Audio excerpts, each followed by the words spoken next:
Welcome to Yoyo Cine Talkies. Telugu cinema స్థాయిని ప్రపంచ దేశాలకు తెలియజేసేలా బాహుబలి వంటి గొప్ప చిత్రాన్ని అందించారు రాజమౌళి.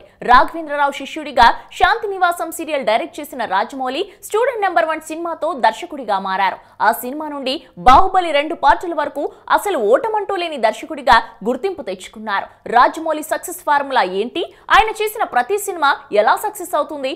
అందరూ ఎందుకు రాజమౌళిలా వరుస సక్సెస్లు అందుకోవడం లేదు అంటే రాజమౌళి పాటించే కొన్ని సూత్రాలు దర్శకులు పాటించకపోవడమే అని తెలుస్తోంది. ఒకటవది, రాజమౌళి ఇప్పటి వరకు 11 సినిమాలు తీశాడు. అందులో బాహుబలి 2 పార్ట్లు ఉన్నాయి. స్టూడెంట్ నెంబర్ 1 సినిమా తర్వాత వెంటనే ఎన్టీఆర్ తోని సింహాద్రి సినిమా చేశాడు. ఆ సినిమా దర్శకుడిగా తనకు మంచి ఫాలోయింగ్ తెచ్చిపెట్టింది.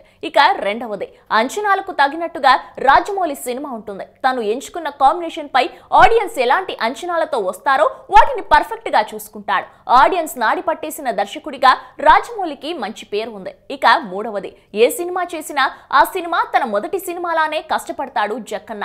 సినిమా అవుట్పుట్ ఎలా వస్తుంది, అనుకున్న విధంగా వస్తుందా లేదా అన్న దాని మీద చాలా జాగ్రత్త వహిస్తాడు. ఒకసారి ఆడియన్స్ ముందుకు వెళ్ళాక ఏం చేయడం కుదరదు. అందుకే రాజమౌళి చేసే ప్రతి సినిమా మీద పూర్తి బాధ్యతతో ఉంటాడు. ఇక నాలుగవది, ఇండస్ట్రీ హిట్లు కొట్టిన ఆ హిట్ తాలూకు ఒక ఇమేజ్ ను పట్టించుకోకుండా తన పని తాను చేసుకుంటూ వెళ్తాడు రాజమౌళి. రాజమౌళి సక్సెస్ ఫార్ములా అదే అని కూడా చెప్పొచ్చు. 1-2 హిట్లు పడగానే తాను గొప్ప దర్శకుడిని అని విర్రవీగే అలాంటి దర్శకులకు రాజమౌళి పూర్తి వ్యతిరేకం. ఇక ఐదవది, రాజమౌళి తన సినిమాలకు స్టాంప్ వేసుకుంటాడు. దర్శకుడిని చూసి సినిమాలకు వచ్చే పరిస్థితిని కల్పించాడు రాజమౌళి. ఇది రాజమౌళి సినిమా. ఇందులో స్టార్ ఎవరు అన్నది ఆడియన్స్ ఆలోచించరు. ఇక ఆరవది, తాను ఎంత గొప్ప దర్శకుడు అయినా రాజమౌళి ఎప్పుడూ ఆ భావనతో ఉండడు. తనకు నచ్చే సినిమా ఏది వచ్చినా దాని గురించి, ఆ సినిమా దర్శకుడి గురించి మాట్లాడతాడు రాజమౌళి. ఇక ఏడవది, రాజమౌళి అంటే తెలుగు సినిమాకు ఒక బ్రాండ్. బాహుబలితో తెలుగు సినిమా మార్కెట్ ను పెంచాడు.